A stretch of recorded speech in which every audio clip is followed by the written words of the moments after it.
আমাদের খাদিজা এডিটিং এর সকল প্রকার পার্ট গল্প দেখতে আমাদের চ্যানেলটি সাবস্ক্রাইব করে পাশে থাকা বেল আইকনটিতে ক্লিক করে অল নোটিফিকেশন অন করে দিন।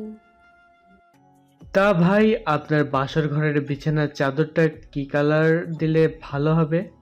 বাইটটা কালার নাকি রং চা খাওয়ার পর নিচে চা পাতা পড়লে যে কালারটা হয় ওই কালার? তবে আপনি চাইলে আমি সিলভার কালারও দিতে পারি ভাই। নির্মল মগ্ন ছিল হিয়াকে নিয়ে, তাই আকিবের কথা শুনে আনমনেই বলে উঠল নির্মল, বাইটটা কালারই দিস। পরক্ষণে কি বলল সেটা ভাবতেই চোখ বড় বড় করে বলল নির্মল। কি করলি তুই? সঙ্গে সঙ্গে উচ্চস্বরে হেসে ফেলল আকিব। আকিবের হাসি দেখে তেড়ে আসলো নির্মল, তারপর বলল, মজা নিচ্ছিস আমার সাথে? তোরে তো আমি। সাথে সাথে আকিব হাসতে হাসতে দৌড়ে বেরিয়ে গেল রুম থেকে। আকিব যেতেই থেমে গিয়ে বসে পড়ল নির্মল, মাথাটা বোধহয় সত্যি সত্যি গেছে তার। হঠাৎই দরজা খুলে আবারও বলে উঠল আকিব, ভাই, আমি যেমনি পারি আপনার জন্য বাইটটা কালার বিছানার চাদর কিনে ছাড়বো, যতই হোক আপনার বাসর ঘর বলে কথা। রেগে যায় নির্মল। দ্বিতীয়বারের মতো আকিবের দিকে তেড়ে যেতে যেতে বলে, দাঁড়া, তোর বাইটটা কালার বার করছি আমি। নির্মলের কথা শুনেই পগার পার আকিব, তাকে আর পায়কে। তবে বাইটটা কালার চাদর মাস্ট চাই তার। অন্ধকার রাত, আকাশটা নির্বিকার প্রায়, আর এই নির্বিকার আকাশের ভিড়েই বেলকনিতে চুপচাপ বসে আছে শুভ্র, হাতে তার সিগারেট। সচরাচর এইসব খায় না শুভ্র, কিন্তু আজ খাচ্ছে। নিজের ভুলের জন্য নিজেকেই অপরাধী মনে হচ্ছে শুভ্রের, সাথে কষ্টও পেতে হচ্ছে খুব। বর্ষা তাকে ছেড়ে চলে গেছে মাত্র কয়েক ঘন্টাই তো হলো, কিন্তু এই কয়েক ঘন্টায় শুভ্রকে বর্ষার শূন্যতা ফিল করাচ্ছে হাড়ে হাড়ে। বোকারানি বড্ড বেশি কষ্ট দিয়ে গেছে তাকে। শুভ্র বুঝতে পারছে না এই মুহূর্তে তার ঠিক কী করা উচিত। বাংলাদেশ গেলে কি সব সমস্যার সমাধান হয়ে যাবে তার? কিন্তু বর্ষা কি বুঝবে তাকে? বুঝে উঠতে পারছে না শুভ্র। সবকিছু শূন্য শূন্য লাগছে কেমন যেন। সিগারেটে আরেকবার টান দিল শুভ্র, ধোয়া উঠালো পরপর। এমন সময় বিকট শব্দে শুভ্রের ফোনটা বেজে উঠল। শুভ্র ফোনটা হাতে নিল, দেখল মোবাইল স্ক্রিনে থাকা ঔপন্যাসিকা নামটা জলজল করছে। শুভ্র দেখল নামটা, তাকিয়ে রইল মোবাইল স্ক্রিনের দিকে, কিন্তু ফোনটা তুলল না। ভালো লাগছে না এই মুহূর্তে। শুভ্র তাকিয়ে থাকতে থাকতেই ফোন বেজে কেটে গেল একবার। শুভ্র তাকিয়ে রইল সেই দিকে, এরই মাঝে আবারও ফোন বেজে উঠল। শুভ্র এবারও তাকিয়ে রইল কিছুক্ষণ, তারপর ইচ্ছে না থাকা সত্ত্বেও ফোনটা তুলল। তারপর নীরব কণ্ঠে বলল সে, হ্যালো। সাথে সাথে অপর প্রান্তের মেয়েটি বলল, কে মিস্টার হিরো? হিরোইন ছেড়ে চলে গেছে বলে দেবদাস হয়ে বসে আছেন নাকি? মেয়েটির কথা শুনে খুব আক্ষেপ নিয়েই বলে উঠল শুভ্র। আর হিরো? আমার তো মনে হয় এই গল্পের আসল ভিলেন আমি। শুভ্রের কথা শুনে হাসল মেয়েটি, যা শুনে বলল শুভ্র, তুমি হাসছো? হাসবো না তো কি করব? কি এত ভাবছেন বলুন তো? বিশ্বাস করো, আমি সত্যি বুঝতে পারছি না এই মুহূর্তে আমার কি করা উচিত। কি করবেন মানে? হিরোইনের অভিমান ভাঙাবেন? তা বাংলাদেশ কবে আসছেন? আসতে তো কালই মন চায়, কিন্তু অফিস থেকে ছুটি দিচ্ছে না। আপনার অফিস আগে না বউ? আর বউ, সে তো ভুল বুঝে ডিভোর্স দেওয়ার কথা ভাবছে। তা ভাববেন না। আপনি অন্য মেয়েকে জড়িয়ে ধরবেন, বউকে ইগনোর করবেন, তাহলে বউ কি তা দেখে ঘরে বসে আঙুল চুষবে? হতবাক শুভ্র। হতবাক হয়েই বলল শুভ্র, তুমি সব জেনেও এসব বলছো? বলছি, কারণ বর্ষা তো জানে না, এটা আপনার বুঝতে হবে। আর বর্ষার জায়গায় যে কেউ থাকলে এমনটাই করতো। আমি থাকলে হয়তো আমিও এমনই করতাম। সব বুঝতে পারছি আমি, কিন্তু পরিস্থিতিটাই এমন ছিল যে আমি চাইলেও কিছু করতে পারছিলাম না। তবে আমি তো এসেছিলাম বর্ষার কাছে সবটা বলতে, কিন্তু সব শোনার আগেই তো বর্ষা চলে গেল। আসলে কি বলুন তো, জীবনটা এমনই, হুট করেই সবকিছু ঘটে যায়। সেটাই তো দেখছি। তবে এখন যা হয়ে গেছে সেটা ভেবে লাভ নেই। সামনে খারাপ কিছু হওয়ার সবটা সামলান শুভ্র। সামলাবো তো বটেই। তাড়াতাড়ি করবেন, দূরত্ব আর সয় না। শুভ্র অবাক হলো অপর প্রান্তের মেয়েটার কথা শুনে। অবাক হয়েই সে বলল, তোমার আবার কিসের দূরত্ব? ওটা আপনি বুঝবেন না। যাই হোক, তোমার খবর বলো, বিয়ে কবে করছো? শুভ্রের কথা শুনে বেশ আগ্রহ নিয়েই বলল মেয়েটি। করব খুব শীঘ্রই। আপনাকে আর বর্ষাকে কিন্তু আসতেই হবে। তা না হয় আসলাম, তোমার হিটলার বাবা রাজি তো বিয়েতে? বাবার কথা জানি না, কিন্তু বিয়েটা আমি করছি। ভালোবাসি কি না। উত্তরে হাসল শুভ্র, তারপর বলল, অল দ্য বেস্ট। আপনাকেও। খুব শীঘ্রই চলে আসুন শুভ্র। অভিমান মেশানো দূরত্ব বেশি দিন ফেলে রাখা ঠিক না। তপ্ত নিঃশ্বাস ফেলল শুভ্র, তারপর বলল, আমি জানি, কিন্তু কি করব বলো, আমি যে নিরুপায়। নিরুপায় বলে কিছু হয় না শুভ্র, সবই পরিস্থিতির শিকার। পরিস্থিতি নিয়ে তো অনেক দিন চললেন, এবার না হয় একটু বেরিয়ে আসুন। নিজের প্রিয় মানুষের কাছ থেকে বেশি দিন দূরে থাকা যায় না কিন্তু। তার বলতে? প্রতি উত্তরে কিছুক্ষণ চুপ থাকলো অপর প্রান্তের মেয়েটি, তারপর বলল, আসুন, বেশি কষ্ট পাবেন না। বিয়ে করা বউ আপনার অধিকার খাটান, আর নিয়ে আসুন নিজের কাছে। ভুল বোঝাবুঝি কাটান, দূরত্ব কমান, জীবন সুন্দর হবে। শুধু সিগারেটে ধোয়া উঠালেই হবে নাকি? অবাক হলো শুভ্র, সে যে সিগারেটে ধোঁয়া ওড়াচ্ছে এটা ওই মেয়েটা কি করে জানলো। তবে বেশি ভাবল না, একটু সাহসিকতাটাও বাড়ল যেন শুভ্রের ঔপন্যাসিকতার কথা শুনে। শুভ্র মনে মনে ভাবল অনেক কিছু, তারপর বলল, ঠিক বলেছ, আমি আসছি ঔপন্যাসিকা। শুভ্রের কথা শুনে খুশি হলো অপর প্রান্তের মেয়েটি, তারপর বলল, এই না হলে হিরোর মতো কথা। অতঃপর পরপর আরও কিছুক্ষণ কথা হয় শুভ্রের সাথে ঔপন্যাসিকা নামে সেভ করা মেয়েটার সাথে। সিগারেটটা হাতে বসেই পুড়ে পুড়ে কমতে থাকে একটু একটু করে। শুভ্র আর খেলো না, হয়তো ভুলেই গেছে তার হাতে সিগারেটের ধোঁয়া উড়ছে। পরন্ত বিকেল, জানালার কার্নিশ বেয়ে উপচে আসছে রঙিন আলো। বাতাস বইছে না তেমন, হালকা গরম গরম ভাব। গাছের পাতারাও নিশ্চুপ, আজ নড়ছে না তেমন। আর এই নিশ্চুপতার ভিড়েই বেলকনিতে থাকা গ্রিল ধরে চুপচাপ দাঁড়িয়ে আছে বর্ষা।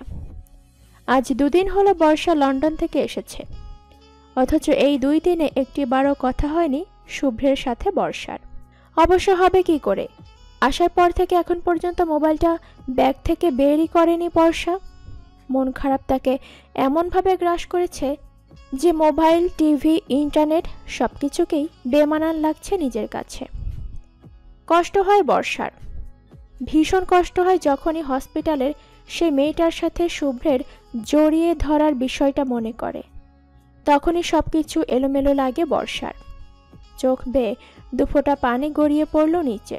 শুভ্র তাকে ভীষণ যন্ত্রণা দিচ্ছে। এই যন্ত্রণা প্রথম অনুভব করেছিল বর্ষা যেদিন শুভ্র রেস্টুরেন্টে বসে তাকে বিয়ে করার আগেই ডিভোর্স শব্দটা উচ্চারণ করেছিল। তবে তখনকার যন্ত্রণার থেকে এখন বেশি কষ্ট হচ্ছে বর্ষার। লন্ডনের সেই সব দিনগুলোর কথা ভাবলে আজও ভালোবাসার শীতল স্পর্শের কথা মনে পড়ে বর্ষার। সেই একসাথে জাহাজ ভ্রমণ, স্কেটিং করা, শুভ্রকে জ্বরের ঘরে জড়িয়ে ধরা, তার সেবা করা আর জন্মদিনের পার্টি, সব কিছুই যেন স্বপ্নের মতো ছিল বর্ষার। আর আজ সেসব দিনগুলোর কথা ভাবলেও হৃদয়টা যেন ক্ষত বিক্ষত হয়ে যাচ্ছে বর্ষার। ভালোবাসা যে মানুষকে আনন্দ দেওয়ার পাশাপাশি গভীর যন্ত্রণাও দেয় তা হাড়ে হাড়ে টের পাচ্ছে বর্ষা। আর ভাবল না বর্ষা, কষ্ট হচ্ছে তার ভীষণ। গ্রিল ছেড়ে রুমের দিকে হাঁটা দিল বর্ষা, আর ভালো লাগছে না। এমন সময় তার রুমে দৌড়ে আসলো শুভ্রতা। বর্ষাকে দেখে জাপড়ে জড়িয়ে ধরল সে, তারপর উত্তেজিত কণ্ঠে বলল, ভাবি কেমন আছো তুমি? কতদিন পর তোমায় দেখলাম। আচমকা শুভ্রতাকে দেখে সাথে শুভ্রতার কাজে চমকে উঠল বর্ষা। পরক্ষণেই নিজেকে সামলে নিয়ে বলল সে, ভালো, তুমি? ভালো, কিন্তু আমি তোমার উপর রাগ করেছি ভাবি। শুভ্রতার কথা শুনে বর্ষা কিছুটা নির্বিকার গলায় বলল, কেন? কেন আবার? তুমি 2 দিন হলো বাংলাদেশে এসেছো, অথচ আমাদের বাড়ি যাওনি কেন? থমকে গেল বর্ষা। এবার কি বলবে সে? খানিকক্ষণ চুপ থেকে বলে উঠল বর্ষা। আসলে হয়েছে কি সুব্রতা, শরীরটা আসার পর থেকে ভালো না, তাই আর কি। আমি এসেছি বেশি দাদুকে দেখতে, অথচ দেখো তাকেই দেখতে যেতে পারছি না আমি। শুভ্রতা শুনল, সাথে মেনেও নিল। বেশি না ভেবে বলল সে। আন্টির কাছে শুনেছি আমি। যাই হোক, আজ বাড়ি যাবে তো? ভাইয়া কিন্তু আসছে। এবার অবাক হলো বর্ষা। শুভ্র আসছে, কিন্তু কেন? ও হয়তো দাদুর জন্য। খানিকটা নিরাশা নিয়ে বলল বর্ষা। আমি আজ যাবো না সুব্রতা, পরে যাবো, শরীরটা ভালো নেই। এমনটা করলে কিন্তু চলবে না। বাবা বারবার বলেছে তোমাকে যেন নিয়ে যাই আমি, আর মা তো রেগে আগুন হয়ে আছে। তুমি কেন আগে আমাদের বাড়িতে যাওনি তাই। আর দাদুর কথা কি বলবো, দাদু তো এখনো জানে না যে তুমি এসেছো। শুভ্রতার কথা শুনে মন খারাপ হলো বর্ষার। সবাই তার উপর রেগে আছে। বর্ষার ভাবনার মাঝেই আবারও বলে উঠল শুভ্রতা। তুমি যাবে তো আমার সাথে ভাবি?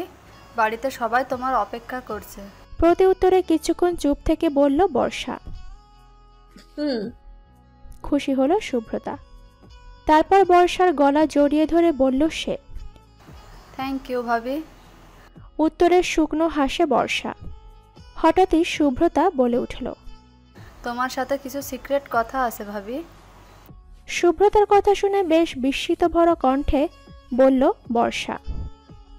সেটা কি? বাড়ি গিয়ে বলবো। সকাল থেকে রান্নাঘরে বসে আছে হিয়া। স্পেশাল কিছু রান্না করছে সে। জীবনে ফার্স্ট টাইম রান্না করছে হিয়া, তাও নির্মলের জন্য। যদিও হিয়া জানে না রান্নাটি কেমন হবে, তারপরও চেষ্টা করছে সে। আর মেয়ের এমন কাজে চরম অবাক হিয়ার মা। যে মেয়ে কখনো রান্নার রও শিখতে চায়নি, সে মেয়ে আজ রান্না করছে, ভাবলেই মাথাটা চক্কর দিয়ে উঠছে হিয়ার মার। মেয়েটা পাগল টাগল হয়ে গেল কিনা সেটাই ভাবছেন উনি। রান্নাঘরে যেন কেউ না ঢোকে সেজন্য দড়ি দিয়ে আটকে দিয়েছে হিয়া। অতঃপর ঘেমে নিয়ে একাকার হয়ে রান্না কমপ্লিট করলো হিয়া। তারপর সেগুলো টিফিন বক্সে ভরে টেবিলে সুন্দর মতো গুছিয়ে রাখলো। তারপর কাউকে কিছু না বলেই চলে যায় হিয়া ওয়াশরুমে। এরপর ফ্রেশ হয়ে সুন্দর মতো সেজে গুজে সোজা চলে যাবে হিয়া নির্মলের হসপিটালে। আজ বড়সড় একটা সারপ্রাইজ দিবে সে নির্মলকে। এদিকে মেয়ের কাণ্ডে অবাক হয়ে হিয়ার মা। মেয়ের কাণ্ড কারখানা সব যেন তার মাথার ওপর দিয়ে যাচ্ছে। হসপিটাল নিজের চেম্বারে বসেছিল নির্মল। এমন সময় চোখে মোটা ফ্রেমের চশমা, পেস্ট কালার থ্রি পিস, খোলা চুল, হাতে সাদা রঙের চুড়ি আর ঠোঁটে হালকা লিপস্টিক দিয়ে হাজির হলো হিয়া। হাতে তার টিফিন বক্স। হিয়া দরজার সামনে দাঁড়িয়ে তাকালো নির্মলের দিকে, তারপর বলল, আসবো? হা হয়ে তাকিয়ে আছে নির্মল হিয়ার দিকে। সে ভাবেনি এই মুহূর্তে বা এই সময় হিয়া আসবে তার কাছে। নির্মল বেশ খানিকটা অবাক হয়েই বলল, তুমি এখানে? প্রতি উত্তরে তেমন কিছু না ভেবেই ভেতরে ঢুকতে ঢুকতে মুচকি হেসে বলে উঠল হিয়া। আমি কেন আসতে পারি না বুঝি? না, তা হবে কেন? তাহলে বলছেন কেন? প্রতি উত্তরে কি জবাব দিবে বুঝতে পারছে না নির্মল। অন্যদিকে হিয়া ভেতরে ঢুকে দরজা আটকে চলে যায় নির্মলের সামনে। তারপর ব্যাগ থেকে টিফিন বক্সটা বের করে রাখে টেবিলের ওপর। টিফিন বক্সের পাশাপাশি প্লেট আর চামচও এনেছে হিয়া, যার দরুন সেগুলো বের করেও রাখে হিয়া টেবিলের ওপর। হিয়ার কাণ্ডে অবাক হয় নির্মল। হিয়া কি করছে সব যেন তার মাথার ওপর দিয়ে যাচ্ছে। এরই মাঝে হিয়া বলে উঠল, লাঞ্চ করেছেন আপনি? হিয়ার কাজ দেখে মগ্ন ছিল, তাই নির্মল হিয়ার কথাটা ঠিকভাবে শুনতে না পেয়ে বলে উঠল, কি?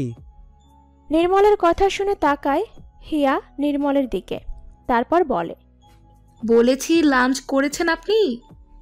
ও না, এখনো করা হয়নি। নির্মলের কথা শুনে ঠোঁটে হাসি ফুটল হিয়ার। খুশি হয়েই বলল সে, খুব ভালো হয়েছে, আমি আপনার জন্য নিজ হাতে রান্না করে এনেছি, এই দেখুন। বলেই বিরিয়ানি আর মুরগির রোস্টটা দেখালো হিয়া। হিয়ার কাণ্ডে এবার সত্যি সত্যি যেন অবাকের চরম সীমানায় পৌঁছে গেছে নির্মল। তার জন্য রান্না করে নিয়ে এসেছে হিয়া। কথাটা ভাবতেই এক বুক ভালো লাগা এসে গ্রাস করলো নির্মলকে। নির্মল প্রচণ্ড খুশি হয়ে বলে উঠল। তুমি আমার জন্য রান্না করে নিয়ে এসেছো হিয়া?